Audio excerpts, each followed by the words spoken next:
Welcome to StopFake, the place where we uncover disinformation about Ukraine and set the record straight. I'm Michael Getto, a public policy and electoral consultant, and I'm happy to present this week's edition. Among the fakes we examine this week: ISIS training camps in southern Ukraine. Spanish media call Ukrainian coat of arms ultra-nationalist and paramilitary. International observers claim Ukraine is ignoring the Minsk agreement. And French MPs visit Crimea. Russian propaganda celebrates. So let's get to it.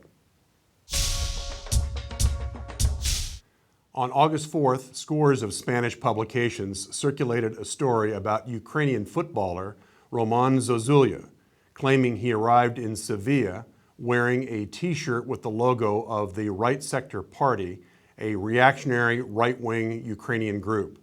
Zozulya, who plays for the Sevilla football club Real Betis, was in fact wearing a T-shirt with the Ukrainian coat of arms, the trident. Scores of sites and television stations aired this fake story without bothering to fact-check what the trident really is. If nothing else, Spanish Wikipedia has an article about Ukraine's national emblem. These Spanish publications also accused Zozulya of having neo-Nazi and fascist sympathies. Roman Zozulya established the National Army Charitable Fund, which helps all of Ukraine's armed forces. The striker recently auctioned his 2014 Europa League medal and donated the proceeds to the Ukrainian army. Zozulya was decorated by the Ukrainian Chief of Staff, Viktor Muzhenko, for helping and supporting the Ukrainian armed forces. The Ukrainian trident is a popular logo and has been stylized by various artists and designers and is often featured on T-shirts. Zozulya was wearing one of those T-shirts as he arrived in Sevilla.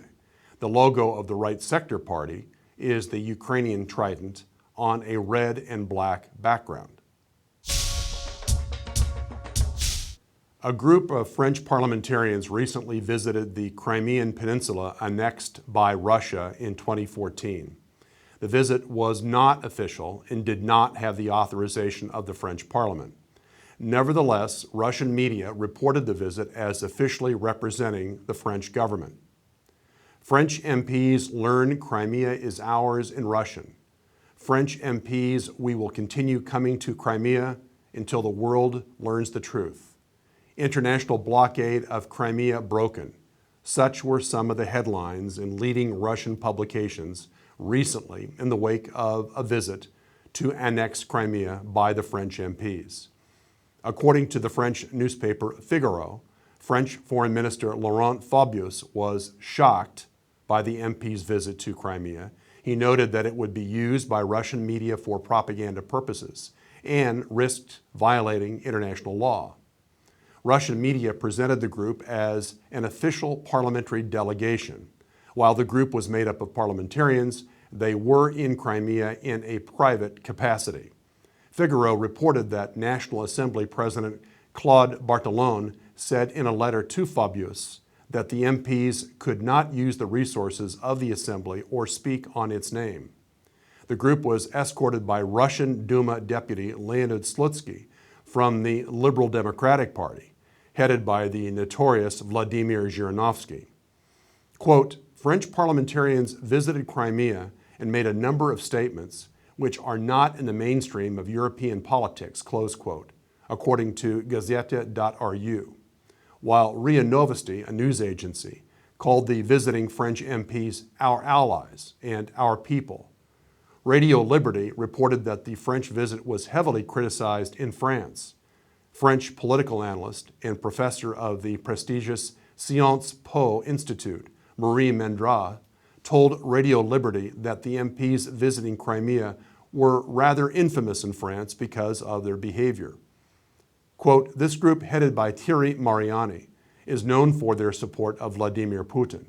They are against a unified Western position on the Ukrainian conflict, and they express the opinion of a significant part of the French big business community, close quote, she said. French National Assembly Foreign Relations Committee Chair Elisabeth Guigou echoed Mendras's concerns about the visit being used for Russian propaganda purposes. Quote, these deputies visited territory which was annexed violating international law. They can talk all they want about being in Crimea as private citizens. However, they can't stop being MPs simply for the duration of their visit, close quote, she said.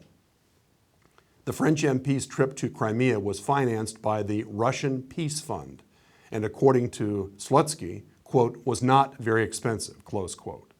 The French group was led by Republican MP Thierry Mariani, who introduced a resolution in the Assembly calling for an end to sanctions. Centrist Senator Yves Pozzo de Borgo and radical Jérôme Lambert, all of whom are popularly known in France as friends of Putin.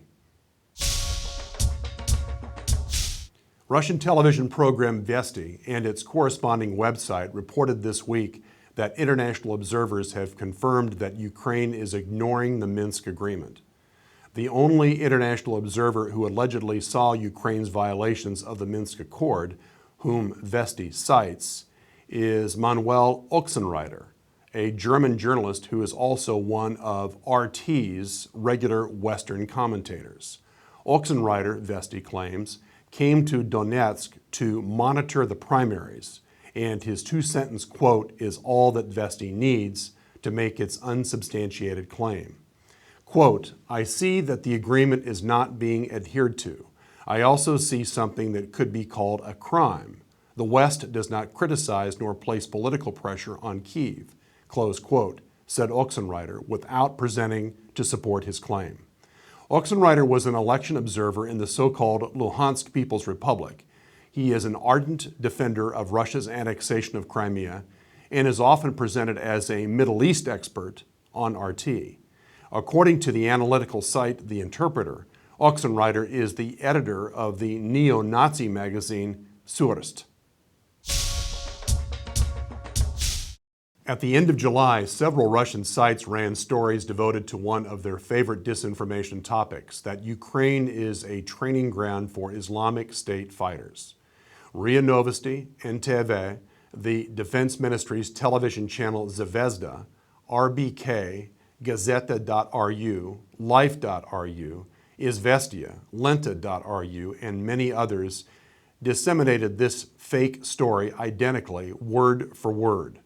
Russian embassies in the UK and Canada also ran this fake information in their Twitter accounts. The only proof of these alleged training camps is a claim uttered by the so-called Crimean Deputy Prime Minister Ruslan Balbek, who said, quote, we know of camps in Kherson Oblast in Ukraine where ISIS fighters are trained, close quote. Nothing more.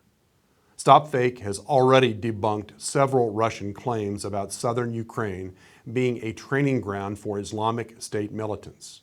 Crimean Tatar activist Lenore Islamov dismissed such Russian claims as propagandist nonsense. Despite repeated Russian attempts to portray Ukraine as a breeding ground for terrorism, the only terrorists from the region who were responsible for terrorist acts in the West, such as the attacks on the Istanbul airport in June, came from Russia, Kyrgyzstan, and Uzbekistan. That's it for this week. You can find much more dissected disinformation on the StopFake website. Be vigilant, look out for fakes, and if you spot any disinformation about Ukraine, send it to us for a truth autopsy. I'm Michael Getto, and this is StopFake. Thanks for watching.